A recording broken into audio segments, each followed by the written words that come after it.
Well, there we have it, folks. We just got word what the 4 pro games are coming this August and what they will be, and we have some good ones to go over. While none of these games are too mind-blowing, they will be solid additions to the pro lineup, and well, 4 is quite a few they are adding yet again. They also announced that Celeste is already here and launched on Stadia, and those guesses of mobile data coming are here and ready to go now. So with that said, subscribe to the channel for Stadia news and cloud gaming coverage. Let's dive into the games coming and see if any of these are worth your gaming time. Starting with Kona, a game set in northern Canada in 1970. Strange blizzards have ravaged Antepeak Lake, and you'll be stepping into the shoes of a detective who is to investigate the weird events surrounding the lake and the town. It's a game of mystery and intrigue, and a game that has been well touted and positively reviewed by a few thousand, and brings a change of pace to a lot of games on the Stadia library. You'll be doing exploring and uncovering clues as you solve the mystery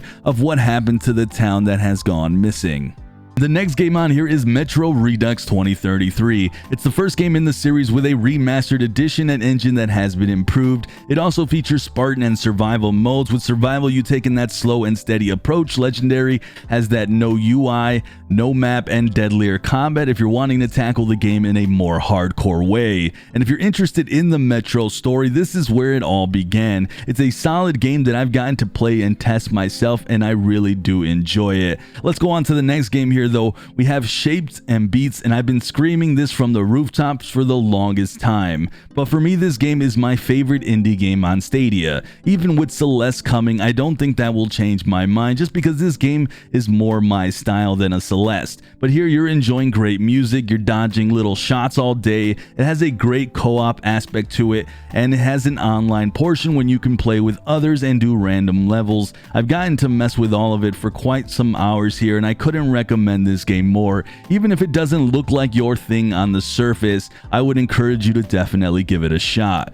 And last but certainly not least, and it looks to be the gem of the lineup here, we have Strange Brigade coming. It's a game I still don't know much about, and it's from the same makers who brought the Sniper Elite franchise. You can tell by the visuals the game looks really similar to that franchise, but here you'll be exploring ruins, solving puzzles, and blasting your way through a ton of undead enemies, all of which can be done solo in a group, and there really does seem to be quite an emphasis on enjoying this style of game like a Left 4 Dead. The game really does look a lot of fun, and I can't wait to dive into this one out of the 4 coming, as this looks to be the hottest August pro game of the entire lineup.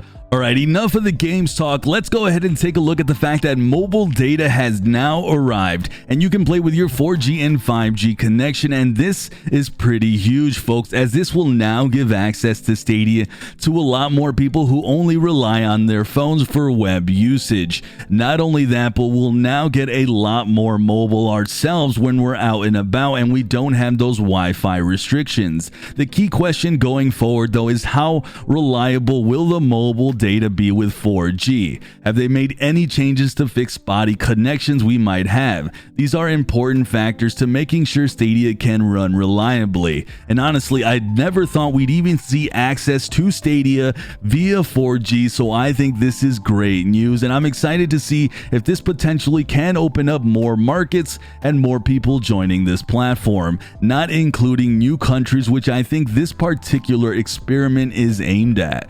Not so much here in North America and certain parts of the EU. But alright guys, with these 4 pro games coming out and mobile data finally here, I want to hear your thoughts on the games. Are you guys excited about any of them? Anything in particular, or are you disappointed that we didn't get a huge AAA game as part of the pro lineup? Also, what are your thoughts on mobile data being here? Will you be launching Stadia from your phone now in random places? Do you find this will be useful for you as a consumer of Stadia already? Let me know all of that down below. Subscribe for Stadia news and Stadia coverage, as well as hit that notification bell if you haven't already. I'm Sunny, and I'll see you guys in the cloud.